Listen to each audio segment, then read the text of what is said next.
Welcome to another tutorial by webnewbie.com. In this tutorial I'm going to teach you how to use the properties panel, and to do so I've already placed an image on here inside a layer, and I've placed an image inside a table. But we're going to get to those next. The first thing I'm going to do is I'm going to show you, if you click on just your main page here, go into your page properties. You can change the background color of your main page right here, and if I click apply it'll change, but we don't want that color, so we're going to get rid of that. Actually, I can go into browse image and I can put a background image there. Let's make it a striped image, and click apply there. I've got a striped image now. It looks familiar if you've been to my web page. You can change the text color, the size of the text, the font of the text. You can change the margins. Tons of things you can do in here. The next thing I'm going to show you in this page properties section is the links here. You can change again the font, the size, and if you have a hyperlink, you can change the hyperlink color. Any text you make, a hyperlink, will change to this color. After you visit one of those hyperlinks, it'll change to that color. And once your mouse rolls over the hyperlink, it'll change to that color. And active links will change to that color. And then you can also change the style as well. Always underline your hyperlinks, never underline, show underline only on the rollover, and hide the underline completely on the rollover. That is what I was going to show you in the page properties. Now, let me go back to appearance here and apply so I can get rid of that so we can see these better. The next thing you want to look at is under your properties panel on the main thing. You can do most of that stuff here as well. Changing your font, your style, your size, your color, bold it, italicize it, align it, bulletize it, indent it, and add your hyperlink right here.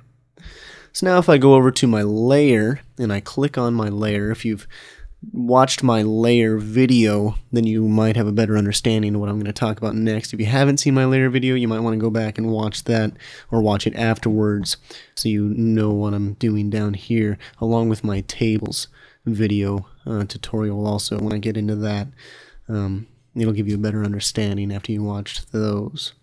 So first thing you can do is you can take this, and I've named my layer footer.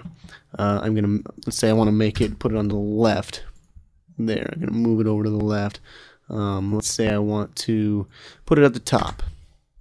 Put it on the top, which I don't really want to do because it's covering up my other one. You can change the width, I can change the height, I can change, where it is in my stack with the Z index, 1, 2, 3, whatever. And if I don't want to put this image, which I drag and dropped in there, I can actually, let's delete that. And now I would like to put a background image in there. We'll put my footer in there like that. It'll show the background image. I just have to resize it to fit the right size. And as you can see right now, I've got it on repeat. If you watch my layers video tutorial, I'll show you how to get rid of that repeat so you don't just resize it. It can be all the way down like this and there won't be another one there. It will not repeat. So there it is for the layer on the page properties panel. So let's go to the table here. I've got my logo in this table. Let's say I want to add another column. I just put another column there and voila, I've got another column. And let's say I want to add 6 rows. And voila, I've got 6 rows. Now I can add different things in each one of these different columns and rows on this table. I'm going to change the width here. Let's make it 950. Boom, it's 950. You can change, the cell padding, the cell spacing, border color if you want a border on this table, background color if you want a background on this table. Make it pink there. Background image, you can place an image back there as well, like the footer image. And there it is. You can align it. You can add, the thickness of the border that you want. Let's make it 5. Now you can see this border here. Many different things you can do in this properties panel. This is where most of your changes are going to take place, whether it be in the properties panel down here or your sidebar panels over here.